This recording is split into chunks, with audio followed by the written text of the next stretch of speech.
Cuando todos creíamos que el escándalo del juez Marcelo Bailaque iba a ser suficiente para entender una matriz de corrupción entre varios actores vinculados a la justicia federal, aparece oblicuamente o casi en el proceso de investigación a Bailaque el caso del juez Salmain, Gastón Salmain, juez federal en Rosario, con causas civiles a su cargo, con causas importantes a su cargo. No hay que quitarle la importancia a los procesos civiles que suelen tener rendijas donde la tentación de la corrupción es muy grande. Es muy, muy grande porque se manejan decisiones que impactan en materia económica en montos realmente muy importantes. Y por lo tanto, ahí la tentación de claudicar, como dicen algunos operadores judiciales, es grande, por supuesto no justificada. Salmain estuvo en el Consejo de la Magistratura la semana pasada, se resolvió su suspensión y por lo tanto el inicio de un juicio político a su accionar. Y hay muchas cosas para contar sobre él, pero el que mejor lo va a hacer seguramente es el funcionario que está comunicado vía virtual con nosotros, Federico Reinares Solari, es uno de los fiscales federales de Rosario y está conectado con nosotros vía Zoom para charlar de qué se investigó, qué se le encontró, qué se pudo probar sobre el accionar de Salmain. ¿Cómo le va, doctor Reinares? Gracias por atendernos esta noche. ¿Qué tal? Muy buenas noches para usted y para toda la audiencia. Bueno, en principio, si tenemos que informarle por primera vez, y de manera sucinta, si le puedo ser tan atrevido de pedírselo de esta manera, al santafesino local, santafesino capitalino, que muchas veces no está tan atento al registro Rosario, al registro de zona sur de la justicia federal. ¿Por qué podríamos decir que Salmain está tan complicado él con la justicia por un lado y en la defensa de su rol institucional en el Consejo de la Magistratura? Con la justicia federal, en la causa que nosotros estamos llevando adelante, nosotros le achacamos que en un expediente, por un amparo, que el actor de ese expediente es un fideicomiso llamado Atila, que lo que reclama es poder comprar divisa extranjera al dólar oficial, exceptuando las medidas que en aquel momento estaban vigentes respecto a la prohibición de adquirir moneda extranjera. Básicamente querían comprar dólares estadounidenses por fuera del cepo. El doctor Salmain autoriza esto a través de una medida cautelar. Mientras se tramita el proceso, le permite a esta empresa poder realizar esta transacción. Bueno, el expediente tenía muchísimas luces amarillas. No se había establecido claramente entre ellas, o sea, no se sabía cuál era la deuda. No se había hecho referencia expresa de cuál era la deuda. No se había logrado probar esta transacción, ¿no? Esto está claro porque cuando las partes, el Banco Central, las partes demandadas, el Banco Central, recurre a esta medida, la Cámara de Apelaciones, en un voto de la doctora Elida Vidal, es contundente. Entonces, era una resolución, por lo menos heterodoxa, y que hablaba del Indio Solari, ¿no? Sin explicar esa resolución, ¿no? Después nosotros nos encontramos con una persona, un imputado colaborador, que estaba imputado por hacer maniobras con el doctor Bailaque. Y en un momento, como esta persona había sido quien le había cedido los créditos al fideicomiso Atila, nos cuenta cuál era la explicación que había detrás de todo esto. Que bueno, que había un diferendo comercial que él tenía con la persona a quien le había cedido estos créditos, que le había pedido que interviniera, sacarlos del país, si él podía tener un contacto, y él recurre a Gastón Salmain y le pide el 10% de la diferencia entre la brecha y el dólar, entre el dólar oficial y lo que hubiese salido si no hubiesen tenido esta posibilidad con el dólar blue, el dólar paralelo, ¿no? Bueno, lo que pasa es que el doctor Salman otorga la medida cautelar con y la apelación la da con efecto devolutivo, es decir, que por más que los demandados apelaran, cuestionaran esa medida cautelar, se ejecutaba igual. Pero aquí la realidad metió la cola y ¿qué es lo que sucedió? O sea, hubo un cambio de orientación económica bastante abrupto, ¿no? Un giro prácticamente de 180 grados en la visión económica. ¿Y qué se produce? No hay más brecha, o la brecha pasa a ser insignificante. Y cuando le van a decir a Salman, bueno, lo que le corresponde a usted, el 10%, es tanto, no, le dice, usted me está encargando, yo le dije un 10% porque era el método para llegar, pero yo quería tanto, ustedes ahora me quieren convencer con chaucho de palitos. ¿Sí? Y él lo que hace es denuncia una estafa procesal en su contra, después de haber dado esa resolución absolutamente cuestionable y que de hecho fue muy cuestionada por el voto de la doctora Elida Vidal en la Cámara de Apelaciones. Él denuncia que es víctima de un engaño por parte de el fideicomiso Atila. Básicamente es eso lo que nosotros lo estamos acusando al doctor Salman, de haber cobrado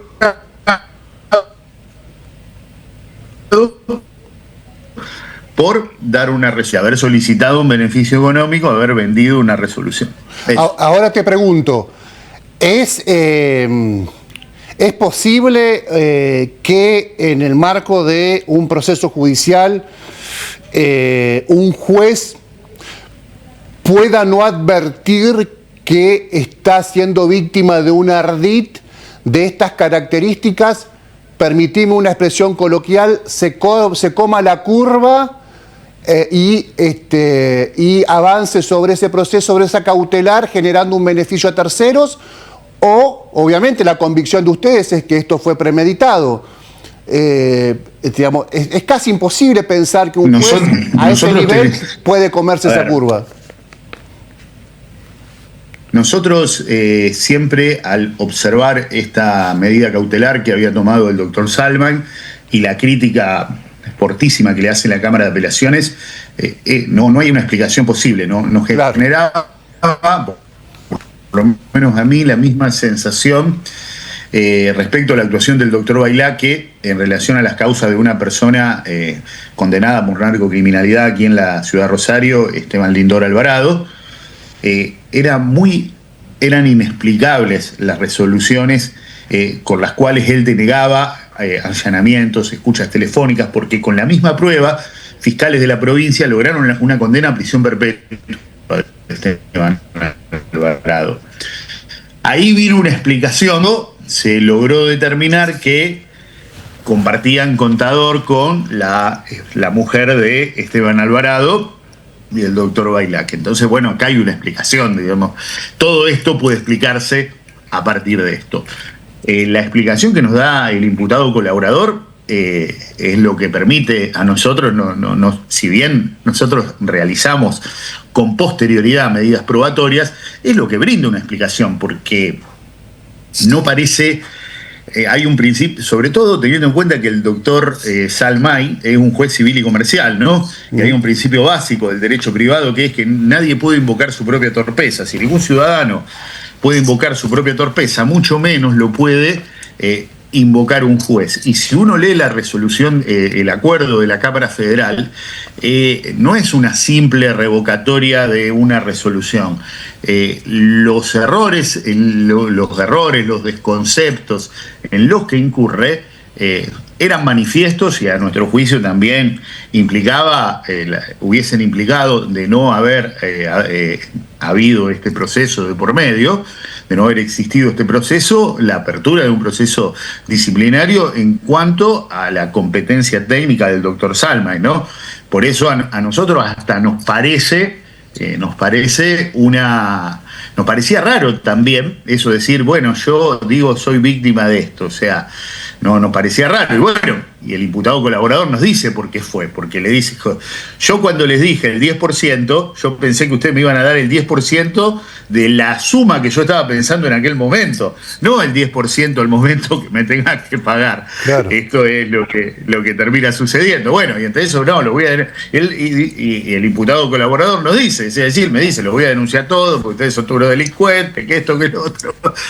Bueno, y ahí es como que terminamos de entender todo. Y después, bueno, sí, el pago no se efectúa, pero el tipo penal, porque el que nosotros lo estamos persiguiendo, no exige un pago efectivo, sino basta para que el delito se cometa que haya actuado a partir de la promesa de un beneficio económico, con lo cual, porque esto lo que entiende el Código Penal es que esto compromete la administración de justicia de manera sustantiva, independientemente si se haya logrado el pago o no. El cobro del retorno por esto es evidentemente una circunstancia severizante y agravante, pero no es necesario para que el hecho se cometa. O sea, lo que... Sí. No, ¿y qué? Porque estaba muy claro que ahí hubo lo explicaste vos muy bien, pero no quiero decir para que se entienda mejor, porque es una frase que a mí no me gusta usar, porque lo explicaste muy bien, de hecho. Ahí lo que cambió, lo que le complica todo a los actores, es que cambian las reglas del juego cambiaria al momento de definir el monto a repartir. Esta es la clave, sí, digamos, que afecta el negocio, entre comillas, al que estaba dirigido. Era un negocio ilícito, pero bueno, tenía una finalidad económica que tenía sentido en tanto y cuanto la brecha fuese relevante. Si la brecha no era relevante, claro. El negocio no era tan importante. Y te pregunto, Santiago Busaniche, el escribano santafesino, capitalino, ¿qué rol tuvo en este proceso? Lo que a nosotros nos señala el imputado colaborador es que en un momento el doctor Salman le dice: acá tenemos una parte técnica y la otra parte. La parte técnica, háblala conmigo, y la otra, háblala con Santiago. Eso es lo que nos dice el imputado colaborador. ¿Y cómo? Esto es algo, por supuesto, que también hay que verificar. Nosotros estamos en condiciones de señalar que ha habido, que los señalamientos que ha hecho el imputado colaborador sean con la geolocalización de la llamada, de los teléfonos, las reuniones a las que él ha aludido son consistentes, lo que nos ha dado la geolocalización. Nosotros, la intervención en la resolución por parte del doctor Salmaín está clarísima, porque la resolución la firmó él, ¿no? La prueba en relación al escribano hay que construirla muchísimo más todavía, porque, claro, es la persona que a veces suele ser muy importante, pero que no asume el rol formal, sin ese rol formal no puede, en definitiva, terminar de realizarse la conducta. Como, por ejemplo, una firma. Exactamente. Claro. Sí. Claro. No, pero Busaniche además aparece en esta órbita de jugadores, en este sistema de jugadores institucionales, lobistas, algunos más oblicuos, otros más institucionalizados. Es un circuito, digamos, empresarios con mucho poder económico, jueces obviamente muy proclives a la corrupción, y lo que siempre se dice en cualquier ámbito, el satélite que es el facilitador, el lobista. Podríamos decir que está bien establecido estos roles en esta causa. Sí. De hecho, el imputado colaborador nos señala cómo fueron todos esos caminos, cómo se llega en definitiva a poder estar delante de un juez pudiendo hacer determinadas cosas. Sí, básicamente lo que nosotros, tanto en la causa en la que se encuentra comprometido el doctor Bailaque y en esta causa, lo que nosotros vemos es un sistema de toma de decisiones con intereses y pensando en resultados que no son los que las instituciones quieren que se tome. No son los intereses institucionales en la resolución de los conflictos que se llevan a los tribunales, sino otro tipo de intereses y que se toman en ámbitos que no son los previstos por las instituciones. Todo esto, sobre todo en el caso del doctor Bailaque, nosotros lo hemos señalado cada vez que nos presentamos en cada audiencia. Esto era las penumbras del viejo sistema escrito que permitían todo este tipo de cosas. Claramente en un sistema de audiencias públicas, no digo que 100% repela este tipo de actitudes de los lobistas, de los que llevan y traen, de los influyentes, pero expone muchísimo más la situación, la transparenta mucho más. También esto es cierto que se aprovechan de mecanismos institucionales bastante oscuros, que fueron lo que posibilitaron esto, porque usando la figura se esconden atrás de los expedientes, de esos mamotretos escritos en los cuales lo importante son 10 páginas de 200, el resto lleno de formalidad, de actividades. En una audiencia pública es muy difícil, es mucho más difícil que este tipo de maniobras tengan que llevarse, porque sobre todo quien toma una decisión que puede ser cuestionable, porque digamos acá hay un riesgo que así intentó ser cobrado, es decir, a ver, el doctor Salman tomó una decisión que era arriesgada, se arriesgó a que su superior, la Cámara de Apelaciones, le hiciera una resolución bastante dura y bastante contundente, y bueno, esto obviamente hay menos incentivos para hacerlo cuando más público es el sistema, claro. Claramente. Claro. Federico, bueno, gracias por tu tiempo. Vamos, seguramente en lo que queda del año, si te parece bien, a volver a tomar contacto, porque queda todo por delante la discusión de Bailaque, muchas cuestiones vinculadas a las avionetas narco que se están ventilando en la zona sur y en Rosario, y que tienen un rol importante ahí los fiscales en la acusación, más allá de contar con la asistencia de la Procuraduría, tanto Procunar como Procelac, que es la de lavado de dinero y la de narcotráfico. Así que, bueno, vamos en otro momento te comprometo a charlar del tema. ¿Te parece? Sí, por supuesto, ningún problema. Muchas gracias por tu tiempo. Gracias. Muchas gracias. Hasta luego. Federico Reinares Solari, fiscal federal en Rosario, el acusador principal contra Bailaque, primero el juez federal corrupto de Rosario y también contra el juez federal corrupto Gastón Salmain. El Consejo de la Magistratura lo suspendió en los últimos días a Salmain y le abrió un juicio político que puede terminar en su destitución y complicarle la vida como un actor común, un hombre de a pie, un civil de a pie. Está procesado y con un pedido de prisión preventiva.